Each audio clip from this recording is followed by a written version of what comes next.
Now, this will be your second stint at ESCOM in the capacity of chair.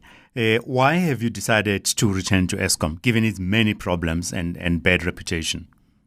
I'm of the view that from time to time, as citizens, we get called upon by those who lead our country to be of service to the country, to contribute to the country. And it made sense to me, given that my commitments did not pose any sense of conflict with the call to serve. And that, as you say, it's actually an entity that is well known to me. It made sense for me to engage in the conversation when I was approached. When we look at ESCOM, there has been a lot of conversation about whether it should continue in its dominant role, as a virtual monopoly. What are your thoughts on that?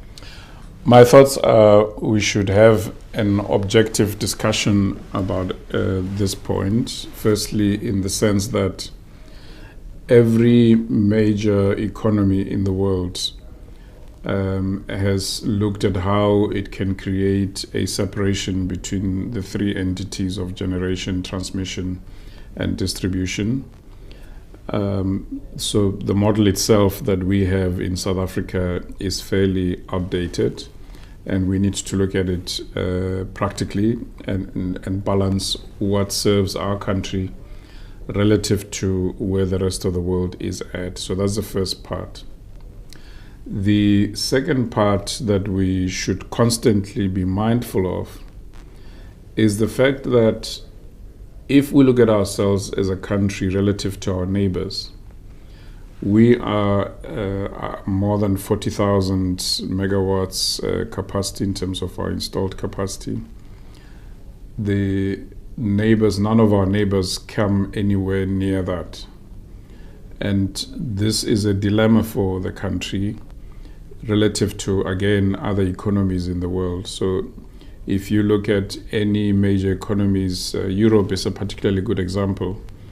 If you are any of the European countries, Central European countries, if you suffer outages, it is quite easy to find a neighbor who has equivalent or more capacity similar to your capabilities or bigger, and you're therefore able to wheel power from them and top up your own environment, and life goes on seamlessly. In our case, it is not possible. If anything goes wrong with our base load, there's nobody to bail us out.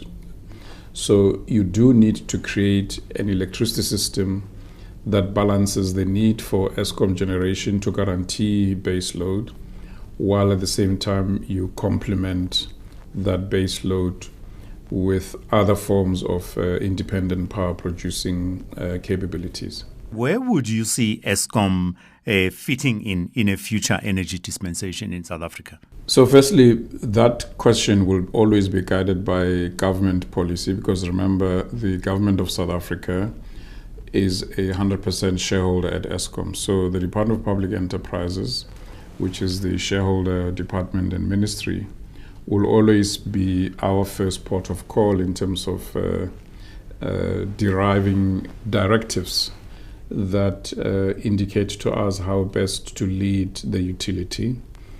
The natural response from me is that you again need to be practical in terms of looking the makeout of South Africa.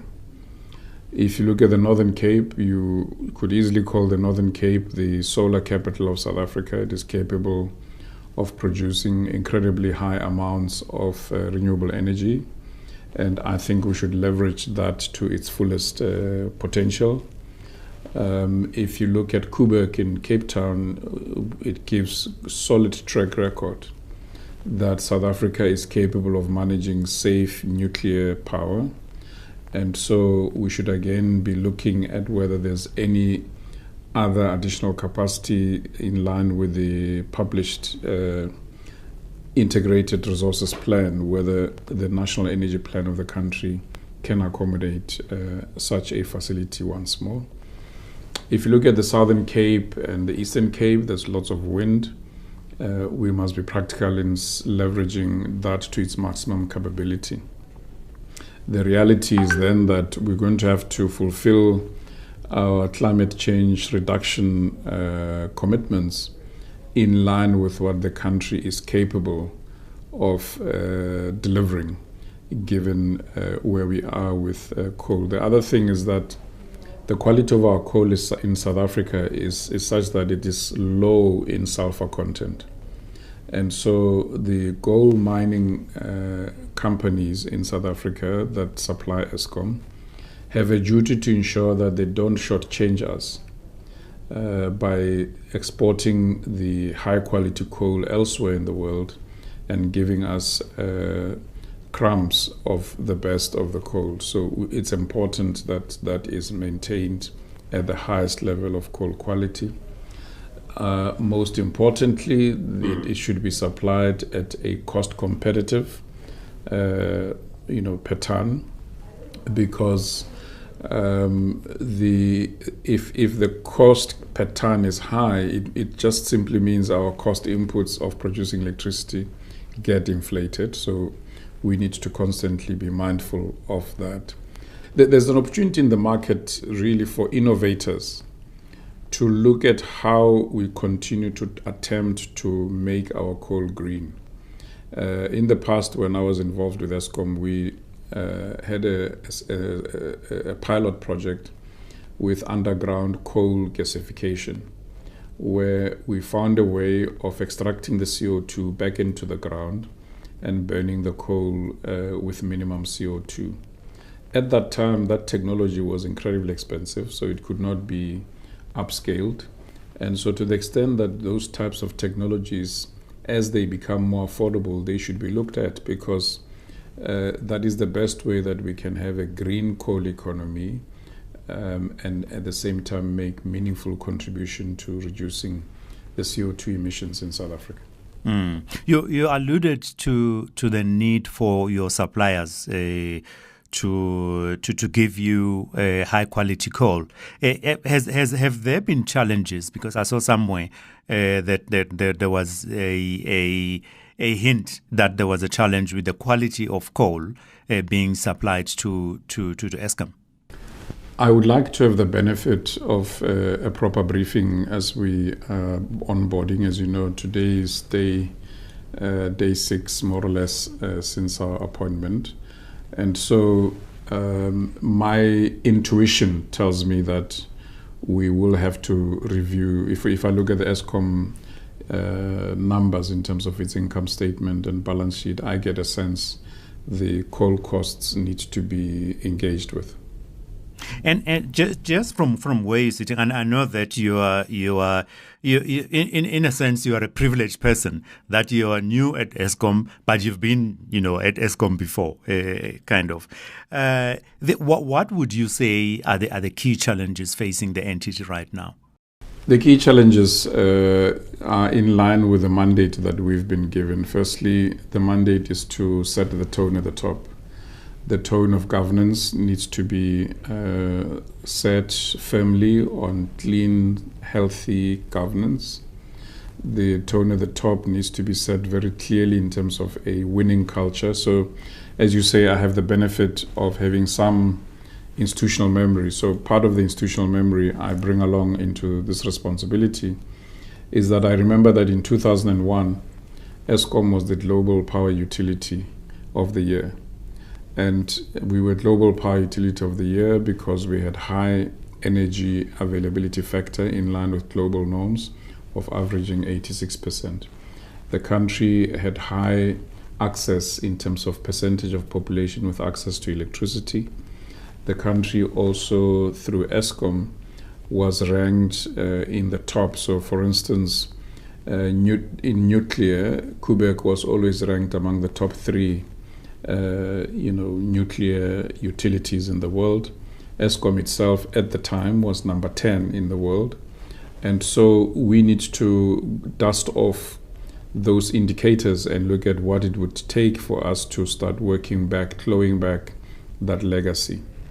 And so that's the other thing. But the key thing is that you will achieve all this if you've got winning teams. There's a business leader who over the years used in the 50s was renowned to say, people with the best people win. And so we have to appreciate that high performance cultures come when your people are high performance driven. It's not numbers, it's not spreadsheets, it's not all manner of technologies that are going to do that, it's people. And therefore we have to rekindle the passion among Eskom people, all 40,000 of them, to ensure that wherever they are, in whatever aspect of the organization, they do so from a high performance, from a high passion point of view. And so that would be another key priority. Of course, on the technical side, we have to go back to those indicators, as I said, look at the technical maintenance, look at all the disciplines around regular plant maintenance that ensured that those many years ago we had high energy availability factor. And so all these things working together require a board and an executive team that work well together, that embrace the highest ethics, and most importantly, in the organization, an organization that itself embraces solid values. So there's going to be a lot of hard work done in that sphere. Lastly, we are going to need as a board, although we will be setting the tone at the top, but that tone at the top will also have to have an element of ground up, where we're going to be going from power station to power station within a defined schedule, where we're constantly meeting people on the ground, where we're constantly looking and taking a good look at the morale of people on the ground, rather than sitting at a helicopter view in Megawatt Park and hoping that we can inspire people to do things differently. One of the issues, that have been challenging Eskom for a while has been its impaired ability to collect revenues due to it. How do we get around the challenge, would you say? Municipal debt is huge. Municipal debt is a matter of big concern, but municipal debt has to be dealt with in tandem with the challenges that the average power station faces. So the hosting community at power stations have to revisit their orientation towards Eskom and appreciate that they are hosts hosting very important assets in terms of the Eskom fleet that South Africa depends on for economic growth, for economic recovery. And so we're going to have social engagements through various key stakeholders to ensure that we rekindle the community's positive relationships with the power stations. And similarly, at a municipal level, it is untenable to have such huge municipal debt owed to Eskom. Communities in those municipalities will have to be engaged with quite thoroughly in terms of how we together move out of that debt situation. We do understand that we're in a climate of poverty in some of those instances. We also understand that in some instances there has been lots of devastation by the pandemic, but we're going to have to look past all that and look at simply what is it that we together can do to help this economy, this country recover. We run the risk of being our own worst enemies in bringing our own country down. And the challenge now is that we must all rise and let South Africa rise. Your ideal Eskom as a public entity, what would it look like?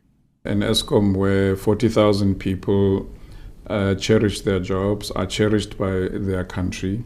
Remember that if you take the 40,000 on a scale of 1 to 10, 40,000 people influence 400,000 people, 400,000 people who in turn influence 4 million, who in turn influence 40 million. And so in turn, these 40,000 people on a healthy ratio can actually influence the entire country.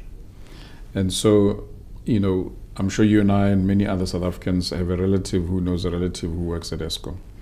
And so we need to appreciate that in our communities, in our families, and in the corridors of Eskom, we need to keep these 40,000 people happy. Bashing them, battering them is not helping anybody. So firstly, I envisage an Eskom people that wear their Eskom t-shirt with pride, if one can use such an analogy. Secondly, I envisage an Eskom that will appreciate that it is a value creator, that will identify the key value drivers. I'm talking about maximizing shareholder value, and ensure that it's got a robust income statement, a robust balance sheet that can be leveraged and reduce the huge debt, this huge debt that Eskom is carrying currently on its balance sheet. Some legitimately because we are in a build phase, but some due to just piled up responsibilities that shouldn't have been piled up onto the balance sheet. So we need to have it up on its feet financially. Remember that the Eskom of the past, if I look back to 2001 up to perhaps 2010, was an Eskom that had high credit ratings, that had high sovereign ratings. In fact, before 2010, there were instances where Eskom had a higher credit rating than the sovereign. So you could actually have the sovereign could send Eskom to go and borrow money and come back cheaply. But I'm not saying it happened, but I'm just saying that's how good the rating was. So we need an Eskom that is healthily interwoven with all the lenders, with all these bondholders that Eskom is indebted to, and being able and capable to service those debts. Linked to that is the need for a country that creates an enabling environment for Eskom to thrive. A dynamic regulatory framework that allows a generation income revenue model that is not just tariff dependent. And so we need to figure out a way as the board and the executives, and these are very long-term issues that I'm dealing with now. But in the short term, an Eskom that is capable to supply electricity within healthy energy availability factors. The leader of our nation has posed the challenge to Eskom to strive towards average 75% energy availability factor. And so given the low base we're at, that's the challenge we're faced with, to keep the lights on, and so that's another challenge that we'll be grappling with as a board. I also aspire for an Eskom that's got executives of envy. The Eskom that we spoke about earlier that used to be the jewel in the crown was seen to be the home of A-League performers in terms of talent. If anybody had the name Eskom on their CV, it was a brand of pride. And so that Eskom that is employer of choice to top-notch talent is also an Eskom that we should be aspiring to. Now, just on another matter, relating in particular to the problems of load shedding that we've been grappling with, could the communication have been handled better, differently going forward? Is it something you're going to be discussing with the managers and with the board? Yeah, communication is an ongoing improvement process. So I think there's an opportunity for seasoned editors like yourselves to sit together with our spokesperson, Sikonati Manchanja. He does an interesting thing that I only discovered once I got reconnected with Eskom. On his Twitter page, every morning at 9 o'clock, he publishes a table that answers that question that you've just raised, that shows how much capacity is available, what are the likelihood of that capacity being compromised, because that table that he shares on Twitter comes off the dashboards that Eskom uses to brief executives internally. And I think he can do well. I think he does it in the afternoon also. So in the peak hours of morning, afternoon, he publishes that table. I think if he could do some semblance of a seminar or something to enable all the communicators that communicate on Eskom or newspaper editors to figure out how to interpret that table actually you'll all be in a better position to communicate more credibly on the state of the grid. And certainly, as we engage with such a communications forum, we can also from our side learn from that feedback in terms of what we should be improving. But actually, he's doing it already on his Twitter page using his Twitter handle. It's just that maybe it's a bit of a hidden tool. So maybe if I can, as I say on this platform, if all communicators were to follow him in the morning and evening, they'll see that he publishes such a table.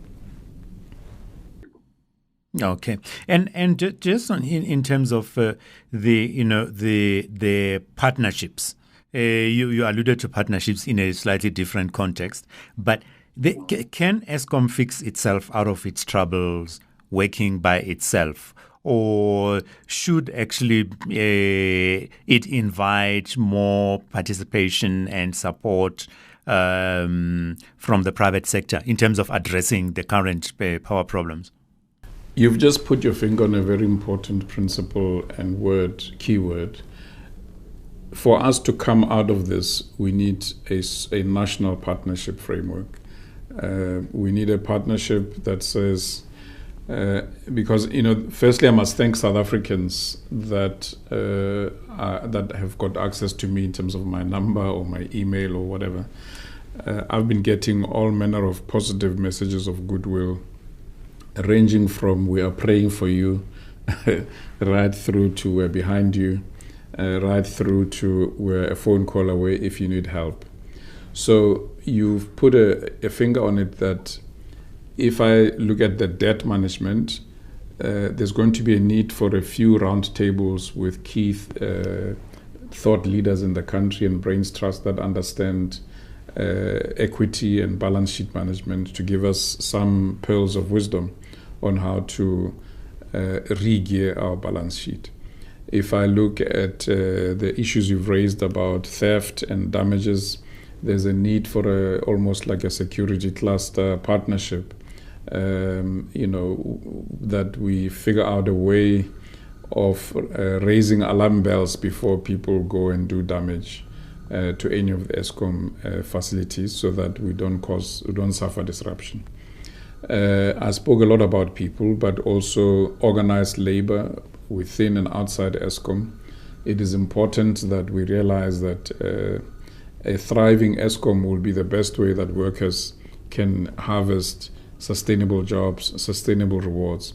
But a fledgling Eskom will not do good for anybody, and in fact is going to cause more harm to sustainable employment. So there's going to be a need to define all those myriads and multi-sector partnerships that straddle across business, civil society, labor, communities, you name it, so that together we can really pull out Eskom out of its challenging situation. Mm-hmm. The board has changed at Eskom, but not the management. What should be happening? Is the management going to stay in place, or might we see changes on that front? In any organization, public or private sector, executives have longer tenure than boards. And so executives live or fall on their swords based on their performance. And so performance management is what we're going to be driven by. To jump the gun now and just start making, unsubstantiated pronouncements on whether person X, person Y, person Z should be staying in their job or not would not be responsible for us as a board. We will get in, engage, understand who's capable of doing what, understand who's delivering what sorts of value, and respond accordingly. Where consequence management is needed, then we'll apply consequence management. Where celebration of that performance is required, then we'll celebrate it accordingly. And of course, that presumably that includes the CEO. And I mean, you probably more than anyone else, would be aware of, of the position that he's in. Everyone is discussing his role all the time, especially once the situation worsens. He becomes almost like the face of ESCOM, as he should be. Yeah. But that would include him. I take it. In the township, we have a cliche of say, "Don't play the man, play the ball." So similarly here, let's assess objectively the rules of the game. Let's assess the game objectively and not be nitpicking on the man. How do you deal with the kind of political baggage, if you like, that comes with this role? Because everyone seems to think that they're your boss, basically. Yes, look, I think principled leadership is key in these responsibilities.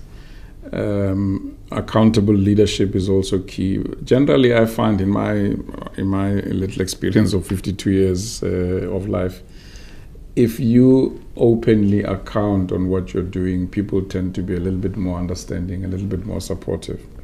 But if they think you're hiding things from them, and if you go in there and start playing politics instead of doing your job, my sense is then you find yourself in trouble. So I hope we will be given space to be a group of a collective of consummate professionals that are doing the job we've been assigned to by a shareholder, and that at regular intervals we are allowed to revert back to the nation with updates on where we are, what we're achieving, what we're struggling with, and what support we need. What would be the milestones, would you say, that would assist us to rationally look at, judge whether there is progress or not? I imagine that quarterly we will be able to release updates. Those updates will show a number of performance indicators that we're driving, and it will show what the target is and what the shortfall is. Generally, that's how you measure a board and its management. So we don't have a share price against which you can manage us like in the private sector, but perhaps we'll create a set of indicators that give an average percentage indication of performance, and that's what should drive the assessment. Remember, though, that unlike your average organization, electricity utilities all over the world work on 20-year horizons. Now, in this country, we review our boards every 3 years, but if I look at some of the utilities elsewhere in the world, they've got boards that have been in office for 10, 20 years, of course, based on good performance. So we're going to have to balance the need to deliver the here and now and the fact that we need to constantly be looking at the long-term sustainability of the utility. So my sense is we will settle in, we will go through a board strategy session soon with the executive team, out of which we'll then be in a position to say, these are our quarter-to-quarter performance indicators, these are our annual performance indicators, and then we can be judged against performance against those.